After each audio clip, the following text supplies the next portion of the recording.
This is TWiT. All right, and now it's time for the brown liquor pick of the week. Mikah, you've been away long enough, that stuff's Mikah, a whiskey conversation. You apple goon, you. Yeah. Paul put forward a very important point the other day, which he says, if I don't recognize, there's only two classes of whiskey I seem to be talking about these days. Stuff you know, and stuff it's like, it's what? Yeah. Because the micro distillery movement is becoming massive. Although this one's a little bit weirder, and I do have it here. One of the things that's been happening now that I've been doing this, 100 plus episodes, is that folks bring me whiskey.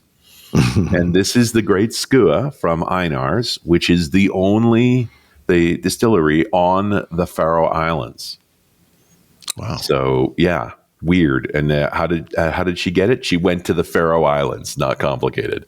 Wow. So if you've never been there, and I'm pretty sure you haven't, this is a cluster of 18 islands north of Scotland, roughly right between Iceland and Norway. It is nominally part of the Kingdom of Denmark, although it's a self-governing territory, much like Greenland is as well. Maybe about 500 square miles total, population about 55,000. It's actually way milder there than you'd think because it's right in the Gulf Stream. So, yeah, their summer highs are a whole 55 degrees Fahrenheit or 12 degrees centigrade, but their winter low average is like 5 degrees centigrade, like 40 degrees Fahrenheit.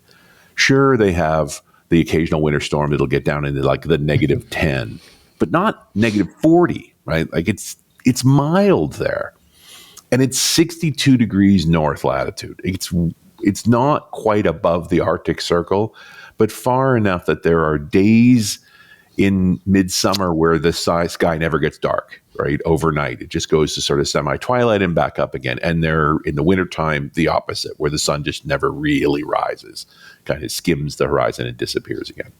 Remarkably, they've maintained their own language through all the twists and turns of the time. They still speak Faroese, although it is really very much a derivative of Icelandic, because this is the population ended up living there were the Vikings, right? While there is evidence of humans on those islands as far back as 400 AD, and much of that evidence showed that they were eating barley, which is going to be relevant. The clear documentation of the Viking diaspora from the 900s. It includes these islands along with Iceland, Greenland, and the rest.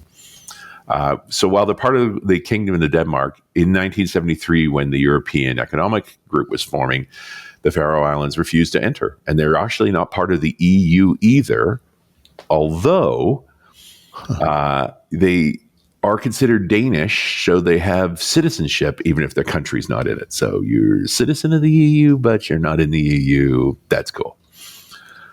They cut their own path. Of course, it's huge on fishing.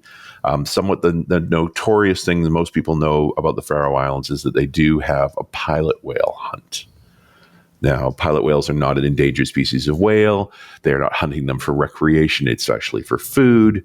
I don't know that it's actually a necessary thing, but it is part of their culture, and it's quite controversial. This is a fishing place, and they do a lot of fishing, fish farming. That's where they make their living.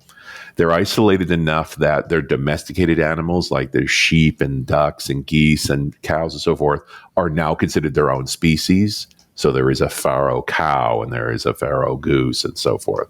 So this is an odd, very secretive, small place.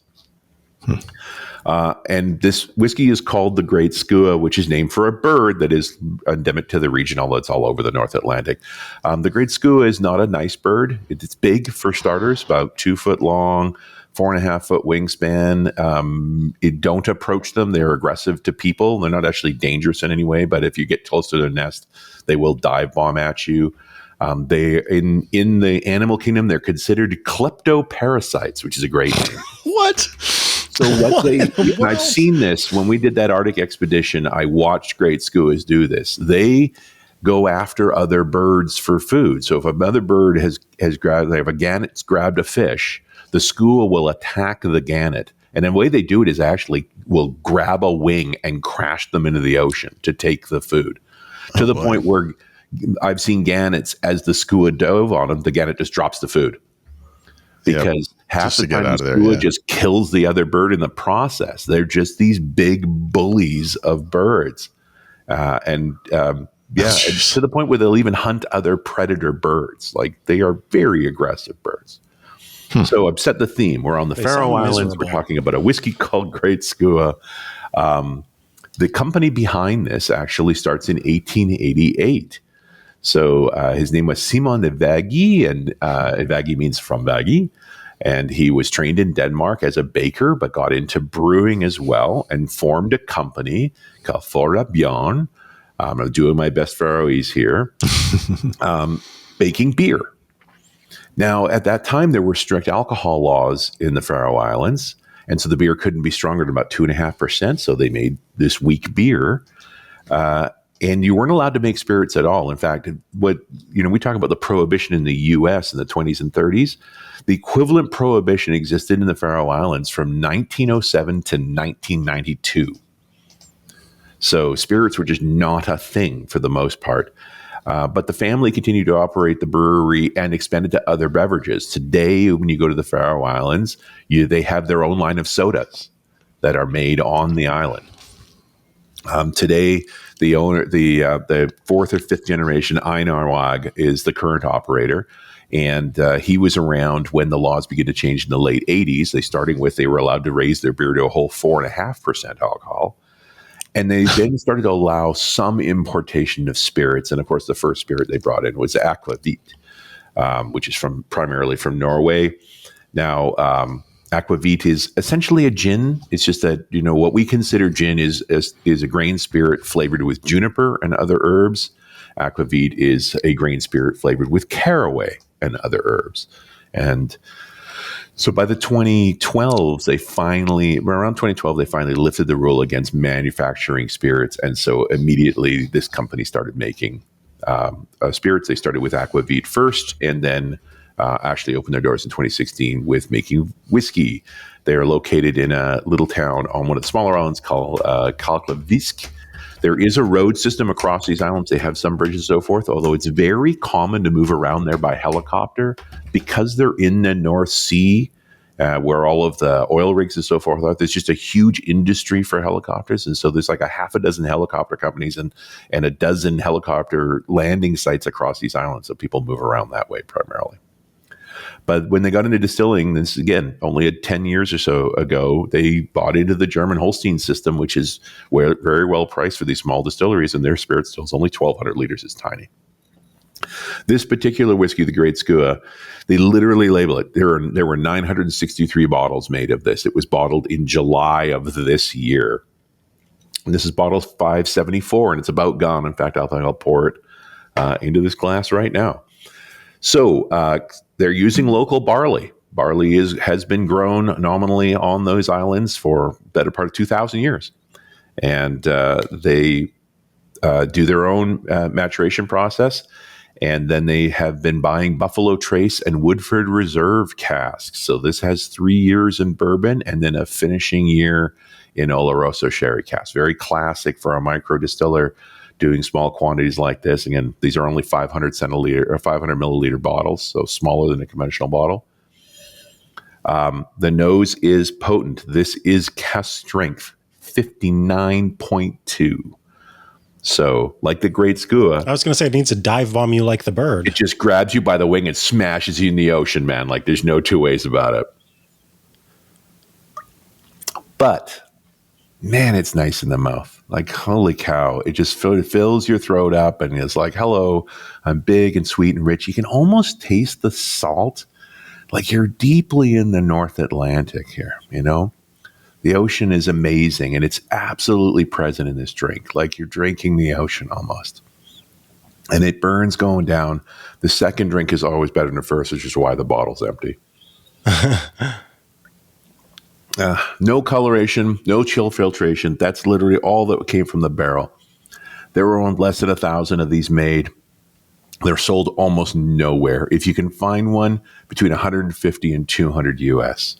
It's really expensive for a small bottle of whiskey, but it's the only thing up in the Faroe Islands. I understand there's now a couple of other additional distilleries starting up there because the aging characteristics of that land with its very mild temperatures and consistency, it should make great whiskey.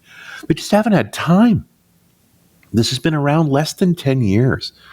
So give them a few more years. I think amazing things are going to start coming out of these places. And then part of the conversation you haven't been in on because, you've been doing your normal job, Mikah, is that we're seeing a change in the sales pipeline. They're not even attempting to retail these things. They're selling them through whiskey clubs and some direct sales. And that's about it because they're only going to make 20, 30,000 bottles in a year of anything. There's 3 or 4 different whiskey editions. They still make their gin and aquavit, apparently making a rum now. But they don't need to get big.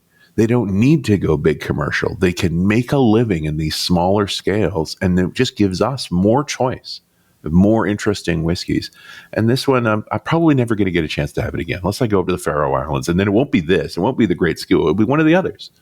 But that's the delight. Like, what if you found a company making a product that every single one of them was a unicorn? In that sense of it's only a few hundred bottles. So enjoy it now. You'll never see it again. And the next time you want one, it'll be different. Maybe good. Wow. That was actually, I found that truly delightful. As a person who doesn't drink, that was really an interesting story.